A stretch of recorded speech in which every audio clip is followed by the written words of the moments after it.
Your wife is dead. What are you talking about? Okay. What happened to her? What happened to her? Is there any way someone could weaponize the bird flu? Is that what we're looking at? Someone doesn't have to weaponize the bird flu. The birds are doing that. Contagion is a zombie film without zombies in it. Dewey thought that it was a zombie film just as a joke. You didn't really think it was. No, I didn't. But they kind of look like zombies occasionally. There were jokes thrown around of that nature. I never joke. All right, so you know how in that trailer when Matt Damon refuses to accept the death of his wife? Mm-hmm. No. And it's because he's in shock and he's just, what's going on? I don't know what's going on. That's how I felt like the whole movie was. Nobody knew what was going on, and they were all just going around unemotionally, just staring off into a void until the very end when Matt Damon breaks down and cries. But otherwise, yeah, pretty unemotional film. I mean, I like the fact that they were kind of going around not knowing what they're doing. I think you're wrong about it being unemotional, Zach. Are you? Am I? I think that you're wrong. While I was watching the movie, I thought the characters really were having a lot of tough times with what they were going through. I wasn't really... I don't know what you're thinking about, what you're saying. It's unemotional. They didn't know what they were facing. That was a large part of it, and so they were reacting to that. I think they had a very, kind of what's going on, I don't know how to handle this kind of thing, but I don't think that was unemotional. So they don't know what they're dealing with. And I'm perfectly fine with the parts like, okay, we don't know how to defeat this virus. Okay. But on an emotional level with the families, it just seemed like everything was disconnected and the relationship seemed forced. I didn't particularly buy the relationship between Matt Damon and his daughter. That daughter. And I mean, maybe it's how they handle it. It didn't allow me to connect with anyone really, and frankly, everyone could have died in that movie, and I wouldn't have been sad. Well, see, and that's what I was... at the end of it, I said I was slightly disappointed, and for a reason, the movie was going that direction, where everyone was going to die off, and it was going to end in this... Oh, not Lawrence Fishburne, though. That man... Morpheus. Well, it seemed like it was going to end in this global catastrophe where, humanity has to rebuild, but it's just like, okay, yeah, a couple million people died, whatever, shrug it off, move on to the next day. It didn't seem like it really took that big a toll on the world itself. And I like these kind of movies for the reason of that, kind of apocalyptic thing that you're not going to get. But, this movie felt like a dramatized documentary to me. I was thinking about this movie and all the people in there that aren't showing emotion and just don't know how to deal with anything. I'm like, all right, I could see how this plays out in real life, except for it's not real life. So the people dying, if it was real life, I'd be sad because it's actual people dying.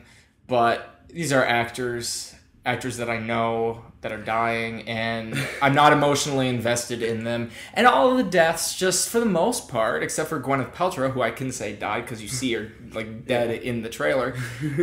That was the most emotionful. Is that a word? Sure, go with it. I'll go with it. Death in the movie for me, and I think it was just because it was like the most dramatized death. All the other deaths just didn't seem very impactful. They just kind of died. And you can say that that's how the disease worked, but that didn't work for me then as a movie. Just like, okay, well, that person's dead.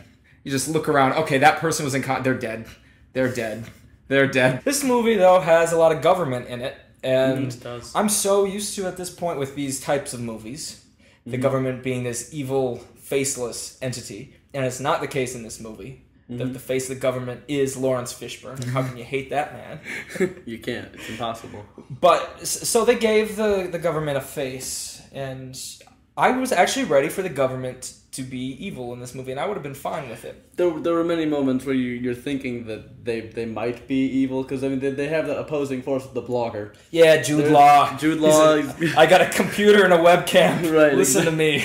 Oh no, the camera's not even on, and he still manages to film. Are we the Jude Law of real life? I think we are. Like, I mean, but we are Jude Law. It had you kind of sometimes rooting for one side and against the other, and then the other times you're against the other and you're rooting for the one side. So I think I liked a lot of the things they did with the different plot points, different families and people being affected by this stuff in different ways. And I feel like you guys are totally bashing in this movie. Oh, yes. I'm the only one that's here to defend it. No, I mean, don't get me wrong. I liked this movie. There were moments that I had problems with it, but I liked the movie. Zach, you made a good point of how you felt like the movie could have gone on for another 2 more hours. Not necessarily saying that we wanted to sit there for another 2 hours, but there were so many points and plot points that they could have expanded on to make the movie longer, which I think would have been perfect. There were a lot of loose ends that weren't. Yeah, it did feel like it ended abruptly, and that it could have gone on explaining a couple more things. But I do not necessarily think there were loose ends per se, but rather it just kind of wrapped it up in a neat little package. Exactly. It said "Merry Christmas." Yeah, it did. Like I said, it ended abruptly. It didn't really. When it ended, it was one of those movies where you're kind of surprised that it ended. There were so many moments where I'm like, this movie better not end here. Don't end here, but I was waiting for it because the music starts playing up like it could go into credits. It didn't, but I'm still not happy with how it ended. It could have been better if it was just more dramatized rather than, well, here it is. It just seemed like there's so many stories within it that could have been explained deeper that I think I would have. Like, I think part of the problem with the movies, and once again here I go bashing the movie again even though I liked it. But part of the problem is they had so many storylines that they should have maybe focused on 2 or 3 of them instead of trying to do all 10 of them, and then really hammered down on those. I think I like it more when I think the movie did a good job when it came to that stuff, the branching paths of how they all intertwine. Because when you start seeing enough of one, you're starting maybe just to get bored with it. They cut to another group of people, and then then it leaves you wanting I want to know what's happening with them. I wanted to see more of those Chinese people who died at the beginning. The poor nameless Chinese people that are just dropping off one by one. Well, I thought how it You didn't feel bad for any of those people? In this movie, if you sweat, you die, pretty much. Because if you see someone sweating, they're dead a few minutes later. But this Chinese guy he can't see straight, walking along, stumbles out in the street, and the bus comes along and rams into him. I'm laughing hysterically. Zach just laughs, and it's so loud, and I laughed because Zach was laughing, and partly because it was. Well, it was. That's the thing. I mean, it's a nameless Chinese guy and it's not because he's Chinese. It's not like Chinese person dies as funny. But this is someone who I don't even care about. He's the random guy in the movie that dies. He just walks in front of a fucking and a bus. Boom, dead. See, like, how it ended, I mean, I don't want to go into too much detail about it, but all of us were kind of looking around, or at least I know me and Zach were, and I'm pretty sure you were. We're just kind of looking around like, what is going on here with the whole, the tree getting pushed over? Like, where is this go? Oh. So, there is okay. A bulldozer knocking over trees at the end of the movie. And when this is happening, I thought the bulldozer was coming down the street. Yeah, exactly. It was gonna ram into Matt Damon's house. That's what I thought. There were palm trees. I'm like, the palm trees aren't in snowy Minnesota. When the apocalypse comes, come on, we got our gardening first. Well, I was pleased when that started to happen because I was very confused, but I was like, because they were ending the movie there, but I didn't want them to end the movie there, and then so I'm like, they're gonna expand this more, and then this is gonna happen, and then it's like, done. Okay. Okay. I mean, it was interesting, but this movie needed a Wesker. A what?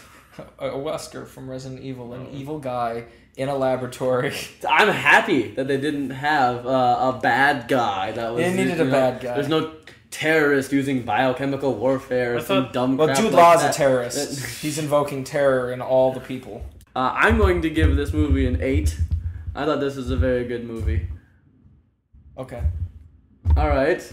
That means it's your turn now, Zach. Go ahead. Is it my turn? That's it. All right, so this movie felt like, to me, a movie that's, look at me, I'm a film. I'm a film, and look at my cinematography and the emotion that I'm trying to convey, except for it failed at that. So I'm going to go ahead and give this movie a 6. I'm like, it's all right, whatever. I don't know that I want to see it again. You just hate movies. I hate movies. Yeah, especially movies with Matt Damon in it. Well, I'm never giving you my Born Identity Blu-rays. Then those are mine. Okay, keep Alright. them. I don't want them. Those are good books.